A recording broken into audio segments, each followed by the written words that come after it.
காஞ்சி சிட்டுக்குருவி சேனல் நேயர்களுக்கு வணக்கம். நான் வந்து இப்போ கேரட்டும் முட்டையும் வச்சு பொரியல் பண்ண போகிறேன். அதுக்கு என்னென்ன தேவைன்றதை சொல்கிறேன். கேரட் துருவி வச்சுருக்குறேங்க. ஒரு 300 கிராம் கேரட். இது வெங்காயம் வந்து மீடியம் சைஸ் வெங்காயம் சின்ன சின்னதாக கட் பண்ணி வச்சுருக்கேன்.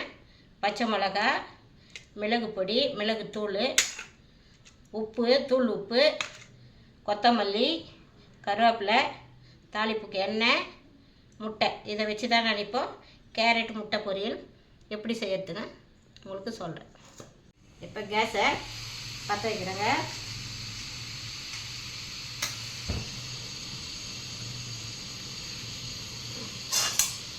பற்ற வச்சுட்டு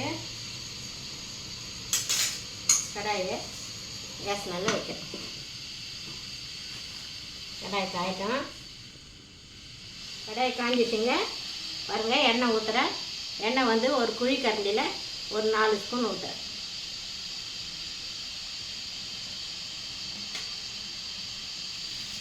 இதுக்கு கடுகுலாம் போட வேணாம், அப்படியே சரி. பாருங்கள், எண்ணெய் காஞ்சிடுச்சு. இப்போ வெங்காயம் போடுறேன்.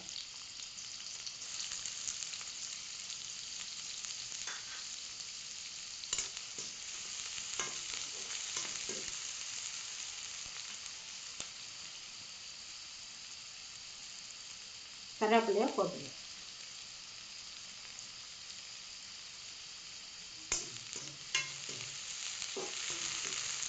வெங்காயம் வதங்கிறதுக்குள்ள நான் பச்சை மிளகாவை கட் பண்ணிக்கிறேங்க.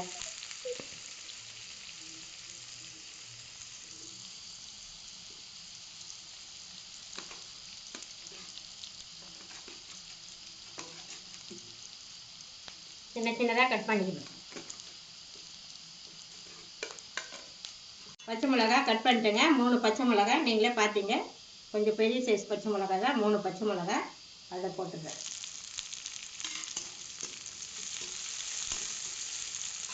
போட்டுட்டு இப்போ கேரட் போட்டுடுறேங்க.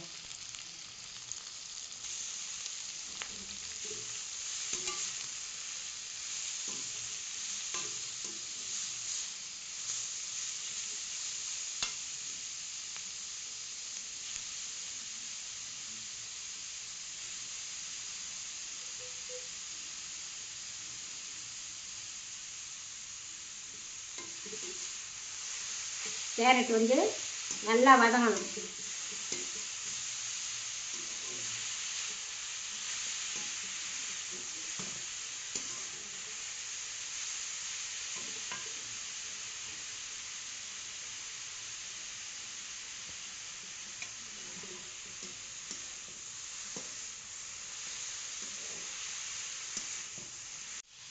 பாருங்கள், ஒரு 5 நிமிஷமாக வதக்கினே இருக்கேன். அடி பிடிச்சிக்கோ, அதனால் திட்டமாக தீ வச்சு வதக்கணும். இப்போ உப்பு சேர்த்துடலாம். தூள் உப்பு ஒரு 3/4 ஸ்பூனுக்கு தூள் உப்பு போட்டு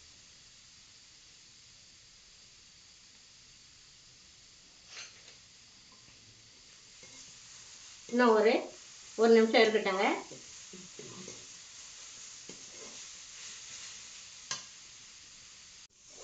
பாருங்கள், சிம்மில் வச்சுட்டேன். இப்போ நான் வந்து முட்டையெல்லாம் உடச்சி ஒரு கிண்ணத்தில் நம்ம தேவையானது எவ்வளோ தேவையோ நம்ம குடும்பத்துக்கு 4ஓ 5ஓ எத்தனை முட்டையோ நம்ம உடச்சி ஊற்றலாம். அதுக்கு தேவையான கேரட் போட்டு இப்போ பாருங்கள், கிண்ணத்தில் உடச்சி ஊற்றுறேன். உடச்சி ஊற்றிக்கலாம்.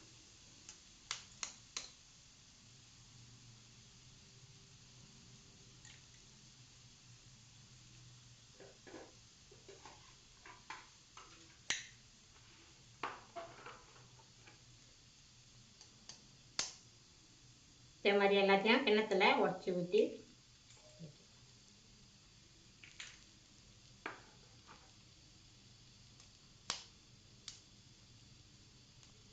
அப்படியே உடச்சி ஊற்றலாம், ஓடு விழுந்துடும். அதுக்காக தான் இப்படி. பாருங்கள், 6 முட்டை உடச்சி ஊற்றிருக்கிறேன். இப்போ இதில் சேர்த்துறேன்.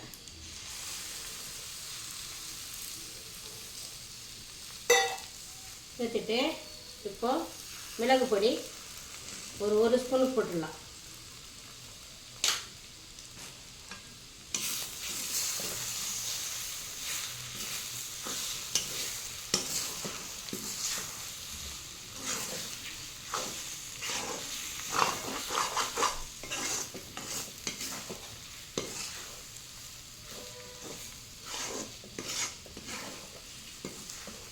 ஒரு 5 நிமிஷம் தான் கலரி இறக்கிடலாம்.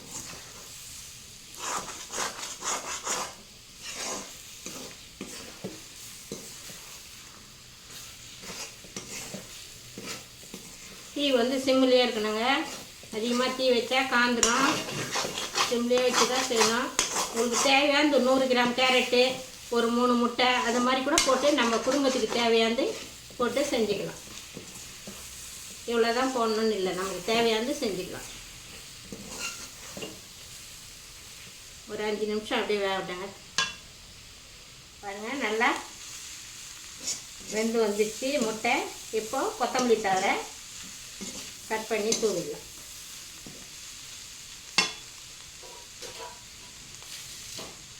பாருங்கள், அலசி வச்சுருக்கிறேன் கொத்தமல்லி.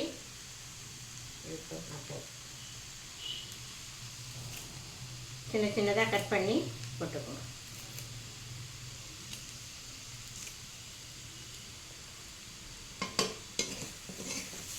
குழந்தைங்களாம் கூட விருப்பமாக சாப்பிடுவாங்க. கேரட் பிடிக்காதவங்க இது மாதிரி செஞ்சு கொடுத்தா அழகாக சாப்பிடுவாங்க. உடம்புக்கு நல்லது, கண்ணுக்கு நல்லது. கேரட்டுன்னா ஒரு சில பேருக்கு பிடிக்கவே பிடிக்காது. இது மாதிரி செஞ்சாக்கா எல்லாருமே விருப்பமாக சாப்பிடுவாங்க. உடம்புக்கு ரொம்ப நல்லது கேரட்டு. அவ்வளோதாங்க, முடிஞ்சிச்சுங்க. நான் இப்போ வேறு பவுலில் மாற்றிட்டு உங்களுக்கு சொல்கிறேன். பாருங்கள், வேறு பாத்திரத்தில் மாற்றிட்டேன். முட்டையும் கேரட்டும் பொரியல். இதை சாப்பிட்டுட்டு எப்படி இருக்குதுன்னு சொல்லுங்கள். காஞ்சி சிட்டுக்குருவி சேனலுக்கு லைக் பண்ணுங்கள், ஷேர் பண்ணுங்கள், கமெண்ட் பண்ணுங்கள். மறக்காமல் சப்ஸ்கிரைப் பண்ணுங்கள். நன்றி.